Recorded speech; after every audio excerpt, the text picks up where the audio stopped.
এই যে কি এখানে কি কি মাখাইলেন দেখি বলেন তো। এখানে শুধু লবণ আর হইলো ওই যে ধানের গুঁড়া। আর এই যে এতটুকু পরিমাণ খাদ্য যেটা বানাই নিয়েছি। হ্যাঁ আচ্ছা আর মানে কি কি বানায় কি কি বানাইছেন কি কি দিয়ে? ওর মধ্যে গম দেওয়া আছে, তারপরে এই যে আপনার কিছু ধান দেওয়া আছে, গম ধান আর এই যে আপনার বুঝি না এই তিনটাই। গোটা দেন নাই? গোটা দিনই। আচ্ছা দেন অল্প ছোলা বুট এগুলো। ছোলা বুট দেওয়া লাগবে বুঝছেন।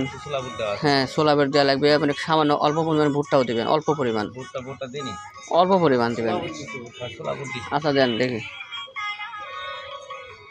অল্প মাখা মাখা করে দেন। চিটা এর সাথে একটু যদি চিটা করে দিতে পারেন তাহলে আরো মজা বুঝছেন। গরু খাইবেন সবসময় মাখা মাখা করে, অনেক সময় পানি দেয়, অত পানি দিয়ে লাভটা কি কোন? পানি খেলে পেট ভরে। হ্যাঁ পানি খাই না না না না আপনার